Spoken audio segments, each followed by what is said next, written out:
हरे कृष्ण। फागुन मास के शुक्ल पक्ष में आने वाली एकादशी को आमल की एकादशी कहते हैं। आमल की यानी आंवला। आंवला को शास्त्रों में श्रेष्ठ स्थान प्राप्त है। भगवान श्री विष्णु ने जब सृष्टि की रचना के लिए ब्रह्मा जी को जन्म दिया तो उसी समय वे आंवले के वृक्ष को भी अस्तित्व में लाए।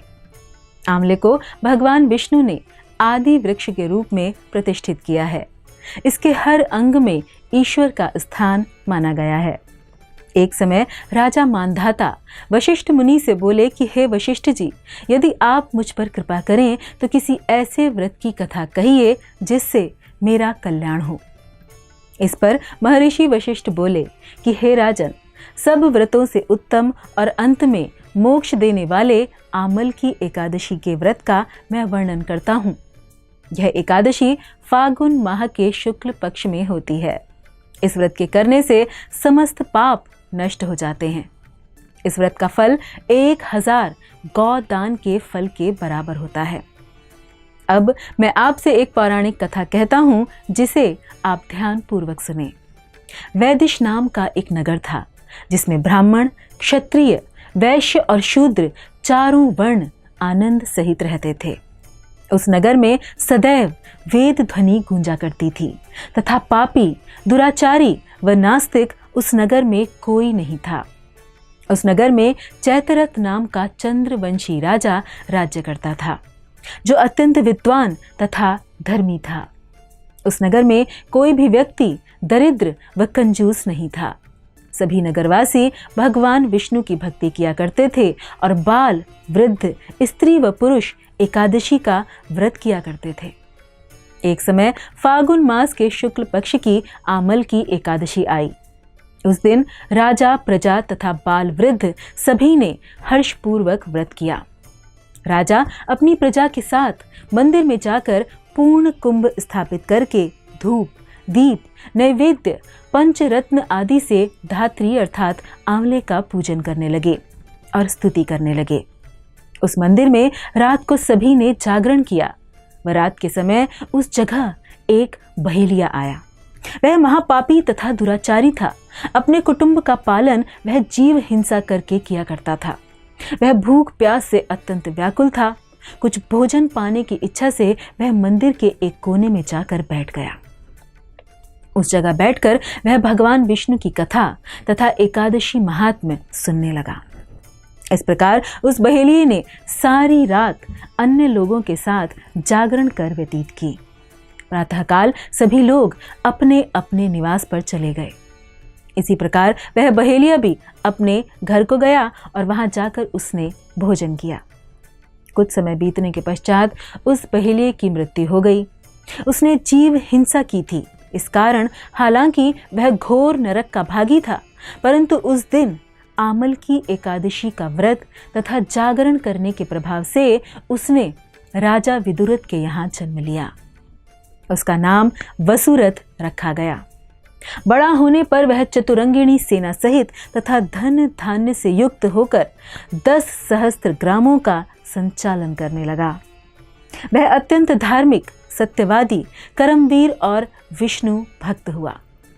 वह प्रजा का समान भाव से पालन करता था व दान देना उसका नित्य का कर्म था। एक बार राजा वसुरथ शिकार खेलने के लिए वन में गया। दैवयोग से वन में वह रास्ता भटक गया और दिशा का ज्ञान न होने के कारण उसी वन में एक वृक्ष के नीचे सो गया। कुछ समय पश्चात पहाड़ी डाकू वहां पर आए और राजा को अकेला देखकर मारो मारो चिल्लाते हुए राजा वसुरथ की ओर दौड़े। वह डाकू कहने लगे कि इस दुष्ट राजा ने हमारे माता पिता, पुत्र, पौत्र आदि समस्त संबंधियों को मारा है तथा देश से हमें निकाल दिया है। अब हमें इसे मारकर अपने अपमान का बदला लेना चाहिए। उसी समय राजा के शरीर से एक दिव्य देवी प्रकट हुई। वह देवी अत्यंत सुंदर थी तथा सुंदर वस्त्रों व आभूषणों से अलंकृत थी। उसकी भ्रुकुटी टेढ़ी थी। उसकी आंखों से क्रोध की भीषण लपटें निकल रही थीं। उस समय वह काल के समान प्रतीत हो रही थी। उसने देखते ही देखते उन सभी डाकुओं का समूल नाश कर दिया। नींद से जागने पर राजा ने वहां अनेक डाकुओं को मृत पाया। वह सोचने लगा कि किसने इन्हें मारा है, इस वन में कौन मेरा हितैषी रहता है। राजा वसुरथ ऐसा विचार कर ही रहा था कि तभी आकाशवाणी हुई। हे राजन, इस संसार में भगवान श्री विष्णु के अतिरिक्त तेरी रक्षा कौन कर सकता है। इस आकाशवाणी को सुनकर राजा ने भगवान विष्णु को स्मरण कर उन्हें प्रणाम किया। फिर अपने नगर को वापस लौट आया और सुखपूर्वक राज्य करने लगा तथा अंत में वह वैकुंठ धाम को गया। इस प्रकार वशिष्ठ मुनि ने राजा मांधाता से कहा कि जो कोई भी इस अति पवित्र आमल की एकादशी का व्रत करता है उसे निस्संदेह वैकुंठ की प्राप्ति होती है। आमल की एकादशी व्रत के पहले दिन व्रती को दशमी की रात्रि में एकादशी व्रत के साथ भगवान विष्णु का ध्यान करते हुए सोना चाहिए।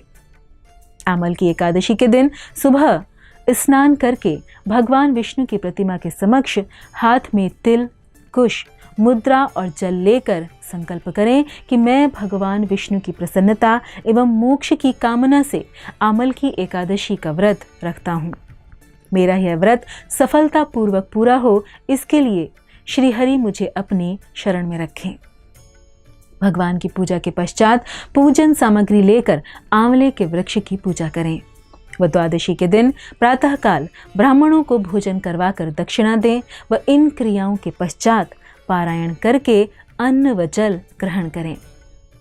इस प्रकार भक्ति रूपी लता को सींचने में अत्यंत सहायक इस एकादशी व्रत को अत्यंत श्रद्धापूर्वक रखें।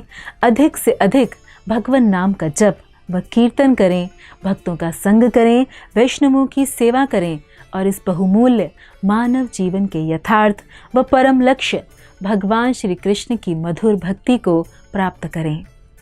धन्यवाद। हरे कृष्ण।